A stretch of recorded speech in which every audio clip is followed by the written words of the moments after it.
Hello, and welcome to another Cities Skylines II video, this time a part of our benchmark series. I do want to acknowledge that I am 8 days late to making this video, so you may or may not know a lot of what I'm about to say. Talking about the actual benchmark happening on screen, I do want to mention that the actual video playback is on 4x speed, but it is still the regular benchmark with nothing changed. And this concludes the first test, where we got a completely playable frame rate on 1440p and the preset of high settings with the DLSS on balanced. In other words, the game can both look good and have a good frame rate. So overall, nods to Iceflake Studios. And now we're gonna run the same test on high, but this time with DLSS off.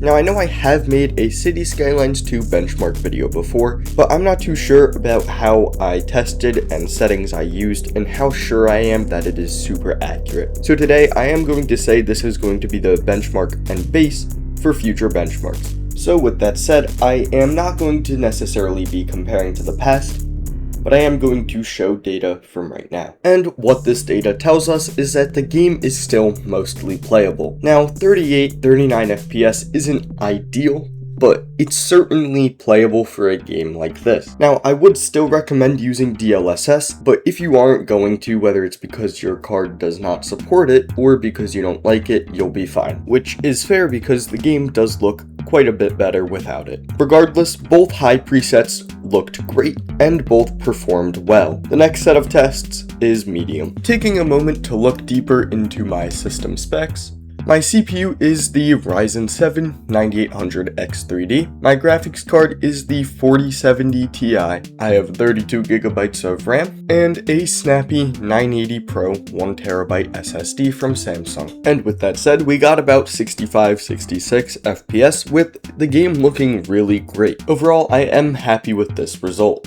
And now we're on to test 4, the same as last time, just without DLSS on. And I do have to say, the game does really look good on medium settings and even on low settings. Now, it doesn't look perfect or necessarily nearly as good as high settings, but it is still a very enjoyable game and very pleasing to look at. And something else pleasing to look at is this trend. Currently, I'm seeing that DLSS is not boosting the game's frame rate by a percentage, but rather by just about 10 frames per second. To me, this shows that the devs aren't necessarily relying on DLSS, and to me, that's a pretty good thing, as most games nowadays are doing that. And now we're on to test 5 with low settings and DLSS on. While I recognize using 1440p with low settings is not realistic, I do think it makes sense for the testing just so everything can be kept consistent. So I am going to continue to do it. And as a benefit, if you are using 1080p, you will only see better frame rates, which are more stable too. DLSS with low settings seems to kind of be silly. If you're at this point where you're getting 96, 97 FPS, I think it makes sense to actually bump up your settings on a game like this. Personally, I use high settings, which get closer to 30 or 35 frames per second, and I prefer to do that because the game is more about visuals than frame rate. So if your computer has this performance, I think it makes sense to at least go up to medium with DLSS on, but if you don't like DLSS, then maybe stay with low settings. Unlike before though, where DLSS was making the scene look worse, it would actually make the scene look better.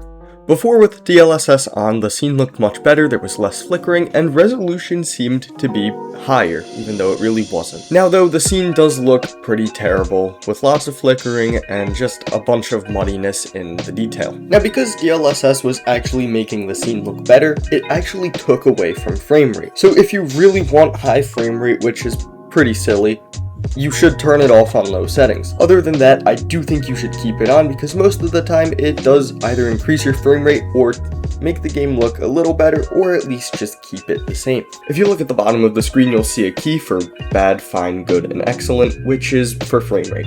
Now it also grade the quality on bad, fine, good, and excellent, even though there isn't really a basis or standard that I made. And by the way, these are my standards, these aren't like a real thing, but I do think this is a fair explanation of it, especially for a game like Cities Skylines II. Another fair thing to consider for you is that you don't need a crazy frame rate, so when the frame rates are in fine and good, it is perfectly fine. It should be remembered that Cities Skylines II is not an FPS or a frame rate dependent game, but rather a visual dependent dependent game and simulation dependent game. And talking about visuals in Cities Skylines 2, Iceflake Studios did a great thing with patch 1.6.0 F1, also referred to as the Summer Solstice patch. While not only improving performance of the game, Iceflake Studios also managed to make it look better too. The main way they did this was by changing terrain texturing, and on certain maps like my save Povop City is on, it makes a huge difference. And by the way, you're watching Povop City right now.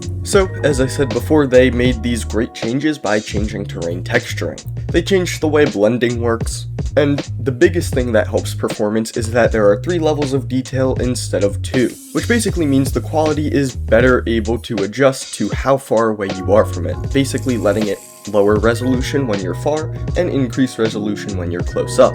That, along with lower texture quality settings, not using as much VRAM, work together to improve the performance significantly, which basically means when you're further away and the quality is lower, it's not using the same performance as when the quality is higher. Nonetheless, the overhauls to terrain can be thanked for the good performance we have seen today. Anyways, that's the end of this video. I really appreciate you watching, and if you have any questions or suggestions, please let me know in the comments. In the meantime, have yourself a great day.